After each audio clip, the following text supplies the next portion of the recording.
Hello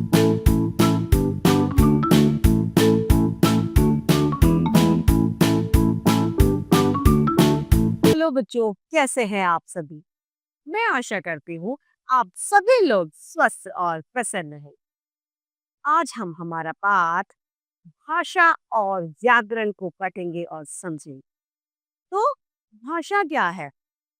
भाषा अपने मन के भावों को प्रकट करने का साधन भाषा है। इस भाषा को दो भागों में वर्गीकृत किया गया है, अर्थात दो भागों में बांटा गया है। पहला लिखित भाषा, दूसरा मौखिक भाषा। मौखिक भाषा वे जो हम जिस भाषा में हम अपने मन के भावों को, अपने मन के विचारों को किसी अन्य व्यक्ति के सामने बोलकर रखते हैं, वह भाषा मौखिक भाषा कहलाती है। अर्थात बोलना, सुनना, समझना मौखिक भाषा में सम्मिलित है। जैसे मंत्री जी द्वारा मंच से भाषण देना एक मौखिक भाषा का उदाहरण है। टेलीफोन पे बात करना एक मौखिक भाषा का उदाहरण है। ये क्यों है? क्योंकि उसमें किसी व्यक्ति के द्वारा बोली गई बात को सुनकर समझा जाता है, अर्थात यह मौखिक भाषा है। दूसरा लिखित भाषा। लिखित भाषा में हम अपने विचारों को, अपने भावों को लिखकर किसी अन्य व्यक्ति के सामने प्रस्तुत करते हैं, वह लिखित भाषा कहलाती है। लिखित भाषा में लिखना, पढ़ना और समझना सम्मिलित है। हमारे द्वारा पत्र लिखा जाना और अखबार, पत्र पत्रिकाएं, पुस्तकें, ये सब लिखित भाषा के उदाहरण हैं, क्योंकि हम अपनी बात को किसके थ्रू पहुंचा रहे हैं? हम अपनी बात को लिखकर किसी अन्य व्यक्ति के सामने पहुंचा रहे हैं।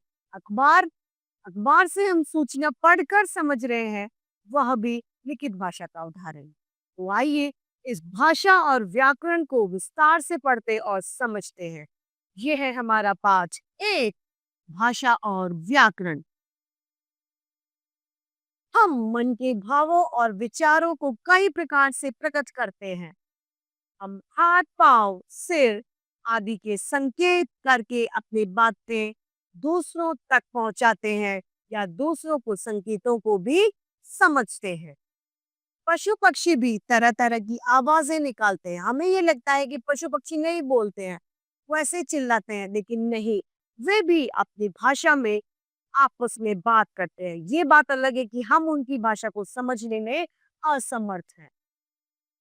चिड़िया चहचहाती हैं, कुत्ते भौंकते हैं, गाय रंभाती है, शेर दहाड़ता है, किंतु इसे भाषा नहीं कहते। संकेत द्वारा कहना भी भाषा नहीं है। हम बोलकर या लिखकर दूसरों को अपनी बात बता सकते हैं। सुनकर और पढ़कर हम दूसरों की बात को समझ सकते हैं। अतः भाषा की परिभाषा बोलकर या लिखकर अपने भावों को या अपने विचारों का आदान प्रदान करना ही भाषा है। क्या है? भाषा। भाषा के भेद। भाषा के दो भेद हैं। पहला मौखिक भाषा, दूसरा लिखित भाषा। भाषा को दो भागों में बांटा है। मौखिक भाषा, जो भाषा मुख से बोली जाती है, कानों से सुनी जाती है, वह मौखिक भाषा कहलाती है। बोलकर अपने विचारों को अभिव्यक्त करने के लिए विभिन्न तरीकों, जैसे बातचीत करना, वाद विवाद करना, भाषण देना आदि, सभी मौखिक भाषा के रूप हैं। भाषा के इस रूप को उच्चारित भाषा भी कहलाते हैं, भी कहलाती है। क्यों? क्योंकि यह बोली जाती है। लिखित भाषा, जब हम अपने मन के भावों को लिखकर किसी अन्य व्यक्ति के सामने प्रस्तुत करते हैं, तो वह लिखित भाषा कहलाती है। विचारों के आदान प्रदान के प्रमुख साधनों जैसे पत्र, लेख, समाचार पत्र, कहानियां, पत्रिकाएं, उपन्यास, पुस्तकें आदि भाषा के इसी रूप का प्रयोग किया जाता है। किस भाषा का? लिखित भाषा का रूप किया जाता है। भाषा के इस रूप में मौखिक ध्वनियों के स्थान पर लिखित वर्णों का प्रयोग किया जाता है, क्योंकि इसमें बोला तो जाता नहीं, इसमें लिखा जाता है अर्थात वर्णों का प्रयोग किया जाता है। भारतवर्ष की भाषाएं, हमारे भारतवर्ष में अनेक प्रकार की भाषाएं बोली जाती, अनेकों भाषाएं भारत में प्रचलित है। इसीलिए तो हमारी भारत को विविधताओं से भरा देश कहा जाता है, क्योंकि यहाँ पर भी राज्य विशेष में राज्य विशेष की अलग भाषा बोली जाती है। हमारे देश में अलग अलग क्षेत्रों में अलग अलग भाषाएं बोली जाती हैं। उत्तर भारत में हिंदी, पंजाब में पंजाबी, महाराष्ट्र में मराठी, गुजरात में गुजराती, दक्षिण में तमिल, तेलुगु, पूरब में बंगला, उड़िया, पूर्वोत्तर में असमिया और मणिपुरी आदि भाषाएं बोली जाती हैं। बोली किसी भाषा के विस- किसी भाषा के विस्तार क्षेत्र के विशाल होने के कारण स्थानीय रूप जन्म ले लेते हैं। भाषा के इस स्थानीय रूप को बोली कहा जाता है। बोली का नाम प्राय स्थान पर ही रखा जाता है, जैसे भोजपुरी, ब्रज, भोजपुरी, भोजपुर के नाम से भोजपुरी हो गया। ब्रज एक स्थान है तो ब्रज एक भाषा हो गई, हरियाणवी, छत्तीसगढ़ी इत्यादि। अब भाषा के अंग, विचारों की अभिव्यक्ति के लिए भाषा के अलग अलग अंग माने गए हैं, यथा ध्वनि, वर्ण, शब्द, वाक्य और लिपि। ये भाषा के अंग है। ध्वनि, वर्ण, शब्द, वाक्य और लिपि अर्थात भाषा के 5 अंग है। हमने पढ़ा कि भाषा को ध्वनियों के माध्यम से बोला जाता है।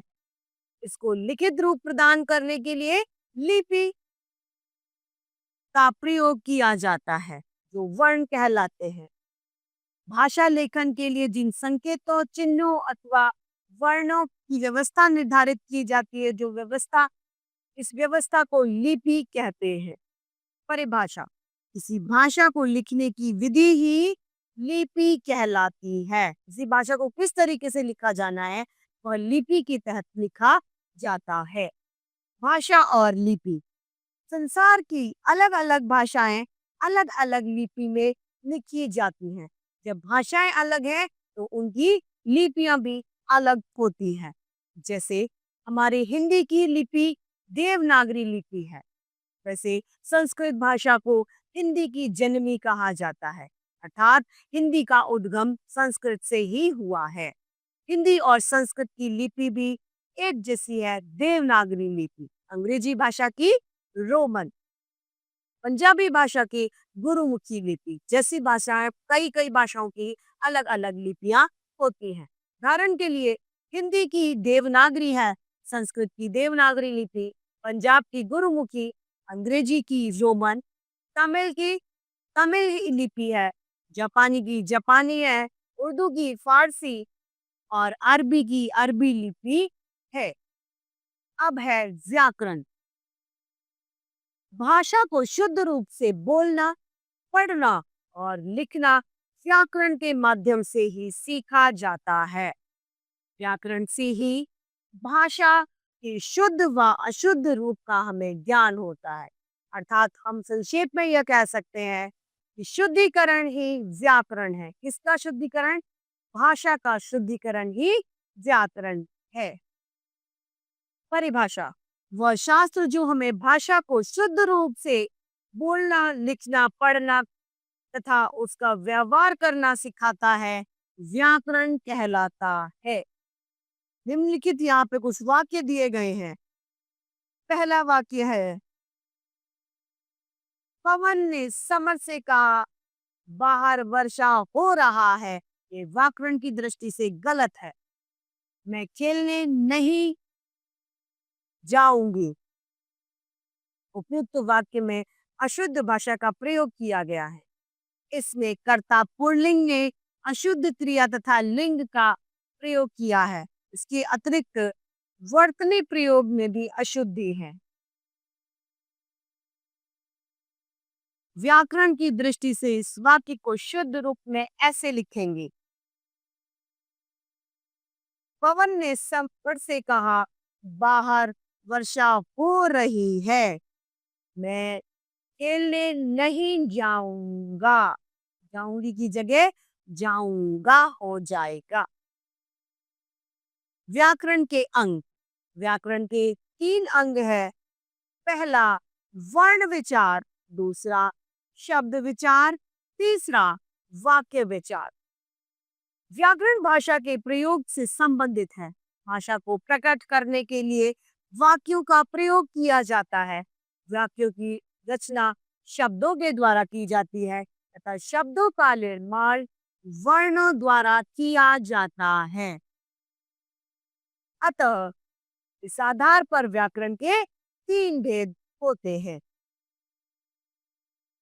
पहला वर्ण विचार। इसके अंतर्गत वर्णों के आकार, वर्णमाला, उच्चारण, भेद आदि का विचार किया जाता है।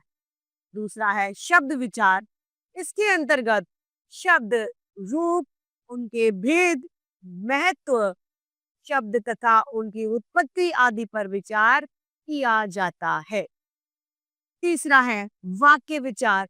इसके अंतर्गत वाक्य भेद, वाक्य विश्लेषण, वाक्यों की रचना तथा उसमें विराम चिन्हों का प्रयोग आदि का विचार इसमें किया जाता है। तो आइए इस पाठ को एक बार संक्षेप में दोहराते हैं। भाषा के 2 रूप होते हैं, लिखित तथा मौखिक। दूसरा, लिखना व पढ़ना भाषा का लिखित रूप है, बोलना और सुनना भाषा का मौखिक रूप है। तीसरा, भारतीय संविधान में 22 भाषाएं अर्थात 22 भाषाओं को मान्यता प्राप्त है। यद्यपि यहाँ पर अनेक भाषाएं बोली जाती है, फिर भी मात्र 22 भाषाओं को ही मान्यता प्राप्त है। भाषा के जिन चिन्हों, संकेतों द्वारा व्यक्त किया जाता है, उन्हें लिपि कहा जाता है। तो इस तरीके से हमारा ये पाठ समाप्त होता है।